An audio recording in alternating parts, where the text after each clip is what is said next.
Well,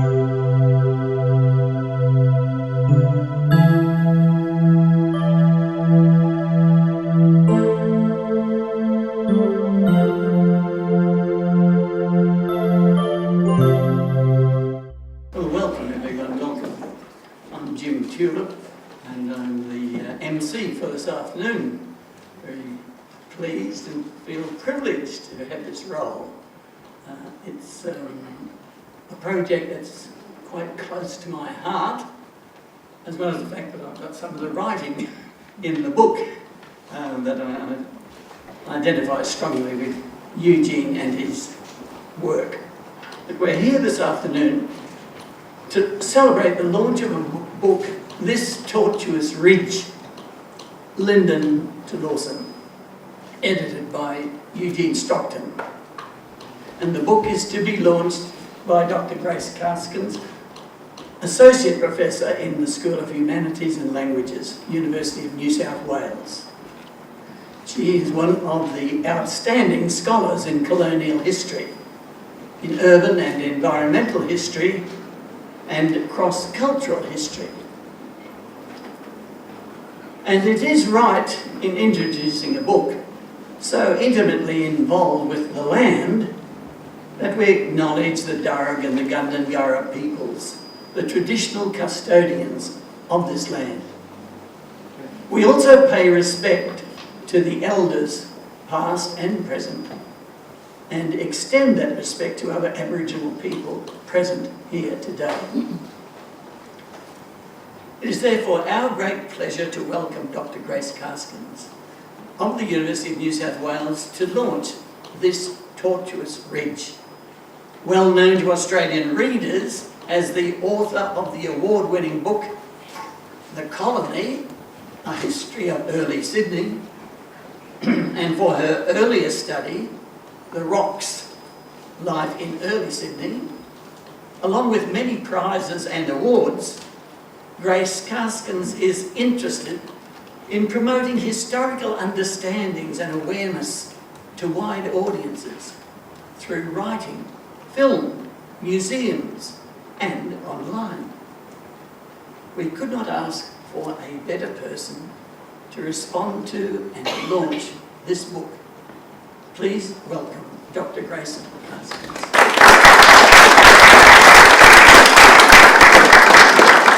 That was a lovely introduction, thank you, Jim. Hello everybody, it is so great to be here with you, and I'm going to put my glasses on. There we go. On this very happy and very special occasion, and I didn't know it was Eugene's birthday. Yes! I want to also first acknowledge the traditional owners of this country and pay my respects to their elders past and present. Now, I'm very pleased to have been asked to launch this rather wonderful book. May I wave one around? Yes. Rather wonderful book, This Tortuous Ridge, Linden to Lawson.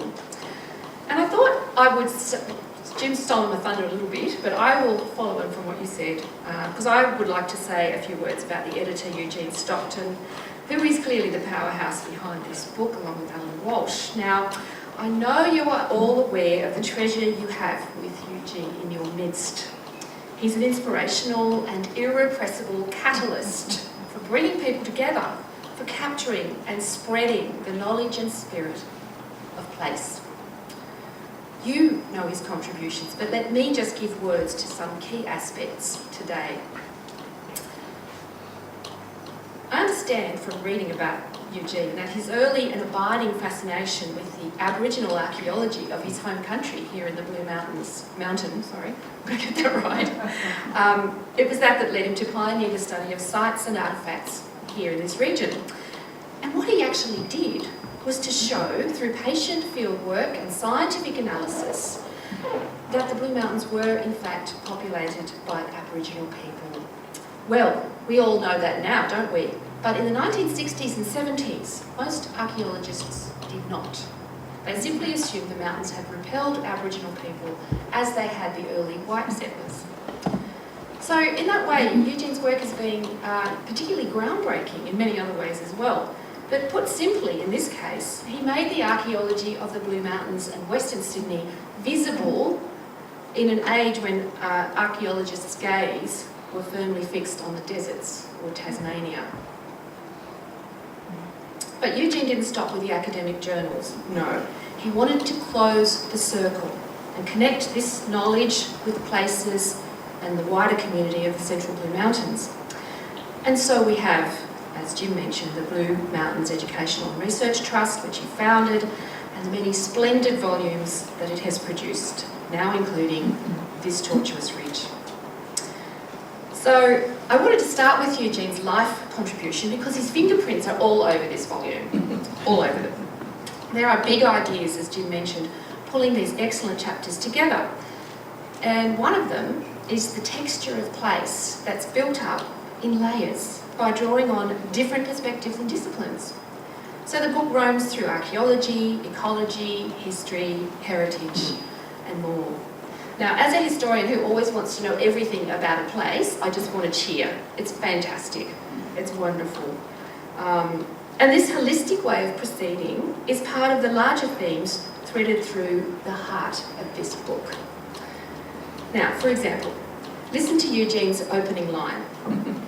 Yes. In the heart of the Blue Mountains of New South Wales is a distinct canton. It's a cluster of 5 villages. Now, that choice of the word canton is really interesting, and I think it's significant because canton refers to an administrative or political area. It originated in 15th century Switzerland, where mountain valleys, yes, were self-identifying, independently minded sovereign cantons of the larger federation. Now, there's all kinds of implications there, but what I also want to say is Eugene thinks of place in another dimension as well. He's interested in the spiritual dimensions of place, as you will know, and the way we are all connected to our places, body and soul. But to plumb that dimension, we need first to understand our places. So, if the Central Blue Mountains is a modern mountain canton, what pulls it together? One answer is the distinctive topography and geology of this island in the Blue Mountains, and the unique ecologies and histories that in turn evolved here as a result. Gil Jones sketches out the geology and topography, the iron-veined sandstone that weathers much more slowly here than other mountain areas, and so supports a characteristic scrubby bushland. The wind that strips away the thin soil from the ridgetops and leaves great sandstone platforms bare to the big sky. These are places of heightened drama, which, as Eugene and Kelvin Knox write, became the great ceremonial grounds of Aboriginal people. We are indeed on sacred ground here. Chris Whiteman explores the plants and animals of this area, this extraordinary flower garden. The pictures are beautiful. The sheer range of distinctive vegetation communities, from cliff faces to creek lines, and the way the place is alive with birds and animals. I always wonder when I read this sort of stuff, and I love it, how on earth all those silly English visitors could say the bush was monotonous. They obviously needed to get down out of their carriages and take a proper look. Just as we, today, need to pull over, get out of our cars, breathe the mountain air, maybe not today, walk and look around. John Lowe then follows in the footsteps of early officer William Dawes. John also rescues Dawes from the great condescension of history, which, after the elevation of Blackton, Wilson and Wentworth, branded everybody who explored the mountains before them a failure. As John says, Dawes, like so many others, contributed to a huge amount to the growing store of geographical knowledge and experience, and that is how exploration really works. John Merriman then takes the story up by focusing on the roads that successively scored the mountain ridge, from Cox and his men, Team Cox, to the broad, smooth, black ribbons of the newest sections of the highway today. John also traces the way modern road construction invariably exposes the ghosts of thoroughfares past. Stones cut and laid by generation after generation of men long gone. For the past is with us, right under our feet. 19th century travellers and their draft animals had to stop and rest, eat and drink. And so the earliest white settler landscape was shaped by the natural availability of water and camping places. Eugene's essay on Christmas Swamp, I notice he's had a bar named after it in the Blue Mountains Hotel. Back to pubs in a minute. His essay on the Christmas Swamp, the swamp that spawned Lawson, is a fine example of the way we can read human and environmental history as one. And this is the way landscapes should be read. The settler landscape was also shaped by how far people and animals could travel in a day. As Elizabeth Burgess and Ken Goodlett explore in their chapters, gradually hotels and other buildings appeared at those favoured campsites and became the nuclei for the later towns of the canton. As the century progressed and ideas about the Blue Mountains were transformed, some people stopped here rather than eternally passing through. They built beautiful retreats for the sake of the fresh air and the refreshment of body and spirit.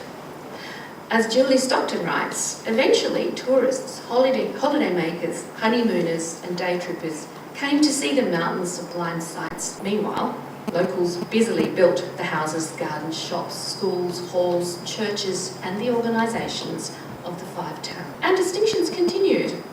According to you, evidently Hazelbrook was Methodist and Lawson was Catholic. And how could you tell? According to Eugene, by whether there's a pub or not. Instant marker. Finally, Jim Tulip takes us on an intimate personal tour of the Central Mountains, pointing out the vistas and what you can see from where, and ruminating on the way history is in the landscape, and the landscape is history. Now, as well as all this book is a real visual treat, and I think that's down to Allan as well. Every chapter has splendid pictures, from early colonial paintings to contemporary images of places, buildings, monuments, all places in the heart.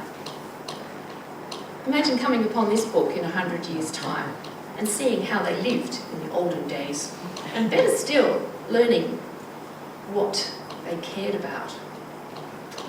So, I want to congratulate all the authors on their fine work and for producing what is clearly a labour of love and a gift to future generations. And so I hereby declare this tortuous ridge launched into the world.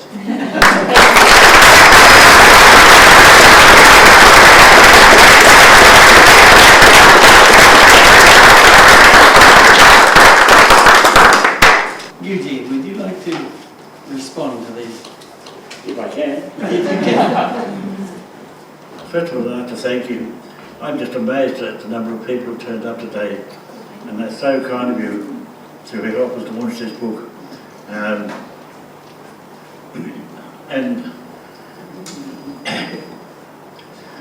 I'd like to thank Grace for introducing the book. You know, it was very... I took a gamble when I put out the invitation to Grace to launch our book. So I thought, friends coming all the way from Tasca just to launch a book. But I knew that she had an interest in the various aspects. The work she's done on the Cox's Road, for example, and the work she's now doing on the Independence Lakes area. So with bated breath, I made the invitation, and I was surprised that she came along with such gusto to do that. Thank you, Grace. I really appreciate that. I'd thank you to Jim too. Jim will always give a very splendid oration, and thank you, Jim, for your gracious words. I'd like to thank particularly Allan Walsh, our printer. He's very professional. He's done a superb job, as he's done with all our books.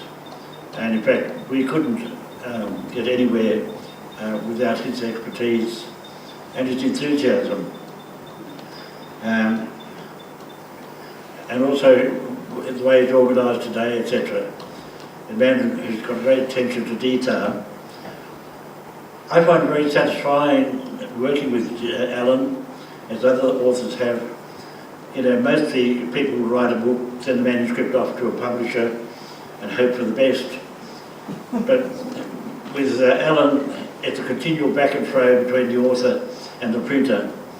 And poor Sue, every so often I have to ring up, Sue, we can get Allan on the phone, please.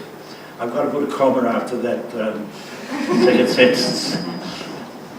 So that very detailed backwards and forwards, endless number of proofs and so on. I really appreciate what you've done, Allan.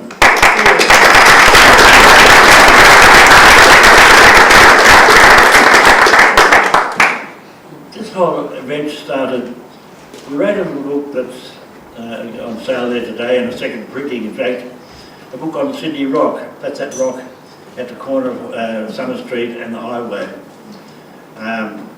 Very much a labour of love. But some people at Hazel were saying, why don't you write about us? And I thought, yeah, that's a fair question. In this area of the Central Blue Mountains, we're so used to being, as it were, squeezed in between the Upper Blue Mountains and the Lower Blue Mountains, and people feel that they have something distinctive. They're not Upper Blue Mountains, they're not Lower Blue Mountains, they're special. And so it made sense that to explore that identity, explore the place that gives rise to that identity, to give some sort of pride of place. And it was also a chance for me to draw out a very strong conviction I have that it's the particular geology and topology of an area shape the kind of community that will develop there. And hence the name of the book, this Tortuous Ridge.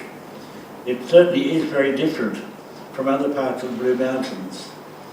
And that Tortuous Ridge has really created a certain type of people, a certain type of mentality. We were tempted at one stage to go and do something fairly encyclopedic, that is, gather together all the information we could about the Central Blue Mountains. That can be pretty dreary. And there's always the question, where do you draw a line? So we tried to do something different to bring out the specialness of living here. And I'd like to thank each of the contributors because they caught that message. They communicated something of how they feel about living in the Central Blue Mountains.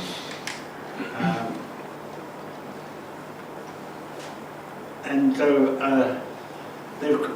so many people have contributed to this idea that we are special, and that this area makes us feel special.